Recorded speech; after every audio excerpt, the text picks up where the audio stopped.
Alright, and welcome to the Plate DPS Comparison Countdown. This is my personal opinion on how these are playing out in a PvE environment at a base artifact level, and not only in a DPS role, but how fun is it to actually play. We have 5 Plate DPS currently, guys, and it's the Fury and Arms Warrior, Unholy and Frost DK, and the Ret Paladin. But really what we're here for is how well are they faring against each other? Well, let's find out with number 5. The Ret Paladin. Unfortunately, the Ret Paladin as a DPS is rock bottom right now. The damage seems very low and feels like the class needs some major tuning, as I felt more reliant as a support spec than a DPS spec. The new Judgment Mastery makes the gameplay almost completely different than live by saving Holy Power up just before tossing Judgment and allowing your Holy Power spending abilities to do some extra work. And by extra, I mean a lot, guys. You're talking about 70+%. It almost seems like they're trying to make it like Arms Warrior Colossus Smash. Plays out pretty decent, but even with working this thing with multiple talent selections, it felt like the damage would never increase. I tried multiple things, and even with the new gameplay of building Holy Power and burning it off with the new Mastery damage increase, it needs some major tuning still. I tried multiple things. I tried, even on the dummy, to try different things to end up getting this up, multiple dungeons, and it just would never end up going up. Again, this is alpha. There's tuning all over, guys, but it was a pain in the ass. And it wasn't fun at all. The artifact abilities also seems pretty unsatisfying, and the graphic needs some work. Basically, you're supposed to throw your sword down, and it does a holy whatever, and it doesn't do anything, guys. It looks like you're doing the War Stomp from the Tauren, and that's it. And it's really lackluster. It still needs some work. I honestly felt it could have helped. It could have helped my team better, guys, if I would have respect Holy and healing the multiple dungeons that I ended up completing. And that's a sad situation because I did not feel like a damage dealer. I saw myself backing up and having to help heal more than anything else. And then the damage, even when I was able to just go balls in, it was horrible, guys. But it is alpha, they're still tuning, and hopefully this thing gets some much needed love, because right now it definitely needs it, and it's very painful to end up saying, compared to what it is on live. Live is wonderful, and I really hate this. So with that, we're going to go on to number 4, the Frost Death Knight. Frost is a very simple and uneventful spec, unfortunately. It's a basic 3-button spec and felt very, very slow.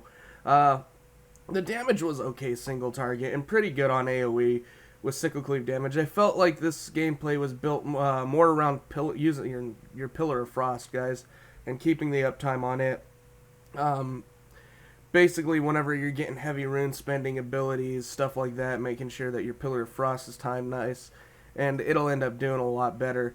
If you enjoy a simple spec, this still does pretty well for a simple spec and gets things done alright. Survivability seems good, but just like DKs of the past, the mobility is a tiny issue.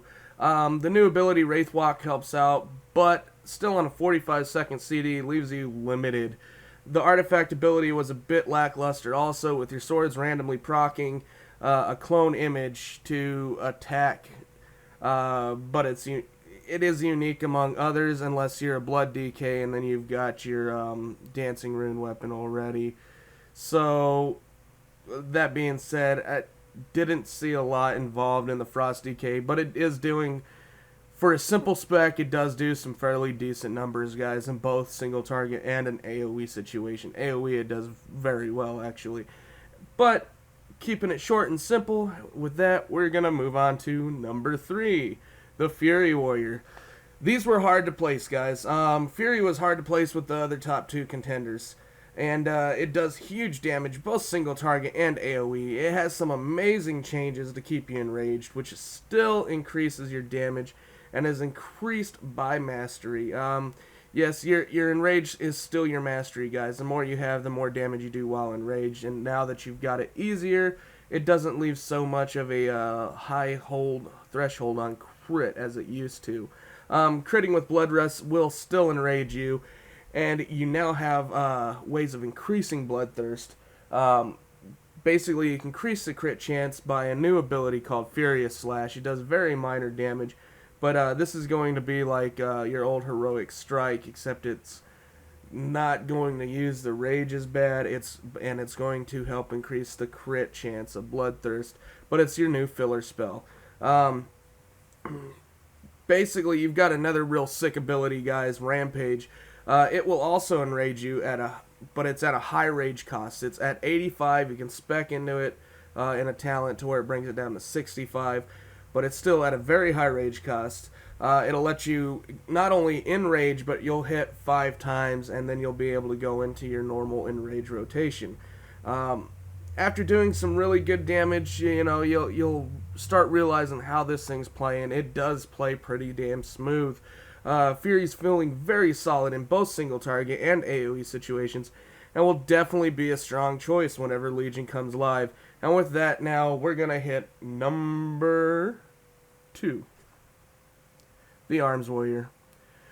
Arms has the potential to do some sick fucking damage, and the new gameplay building everything into Colossus Smash's window. Holy crap. Yeah, your new master increases how much damage you do during this window, guys. And the only problem is Colossus Smash is on a 45-second cooldown. But it has a 15% chance to reset the cooldown whenever you hit with either Slam, Execute, or Whirlwind.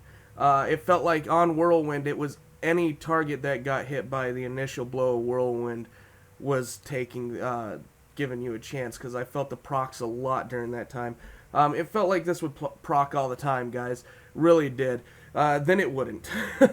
And then you'd have those long gaps, and then you'd almost get a full reset and be like at 42 seconds into the cooldown, and then you'd get it. Whoop-de-doo. That doesn't matter too much. During these slow times, you still have your artifact ability, though. Thank God for this thing. It will apply the Colossus Smash debuff to all targets around you in a short range. So you can end up working this in for those ungodly slow times, guys. This helps progress not only with single target fights, but also lines up amazingly on a 1-minute cooldown with Bladestorm. Basically, you can end up make trash disappear with ease. What you're going to do is you're going to use your artifact ability. Colossus Smash goes up on everything. You hit Bladestorm, and you just watch the trash packs melt. And all on a 1-minute cooldown for both of them. It's absolutely sick damage. I did have a ton of fun on this spec, and the damage felt right for a melee class in both single target, even with RNG issues, it still felt fun, and AoE situations, and did some insane damage. But even when the RNG was bad, guys, it still played nice, and it felt fun. With that, we will go on to number 1, the Unholy DK. Holy crap. Did Blizzard put some damn work into this spec? Because I tell you what, I hated DKs with a passion. I hate them live, and they suck. All of them. But they've been doing a lot of work to revamp Death Knights, and they have basically hit the nail on the head with Unholy. I would have never ever put a DK top till this expansion, guys. Huge changes to this spec from live. And even the last time I tested it, they've done a lot of changing. Holy cow.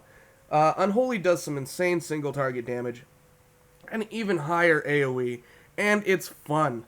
You've got so much to track. Unholy does, basically you have a Virulent Plague, which is a dot to manage, and they've made it a little bit simpler. Basically you'll cast this thing out, alright, and it's going to put a maze mail, and it'll spread to every target within, I want to say it's 6 yards of the target that you initially cast it on. So if they're all grouped up, guess what? Everybody's getting dotted. But you have this dot to manage. You have stacks of Festering Plague to manage, and your pet to manage. There's so much to manage with this thing, and so much to watch. And if you get it down just right, it can do some sick damage. But again, it'll absolutely help out. It'll increase your damage by a ton. This spec's artifact ability is completely reworked also since the last time I did this, and it will not only it no longer applies that dot or whatever the hell it did. I don't know. It was so unimportant before that I don't even remember what it did, and I'd have to research it back. But now it'll summon a ghoul to your side, and one of your army of the dead ghouls to your side. But not just one, but one for each festering plague. And you can have up to 8 festering plagues up on the target.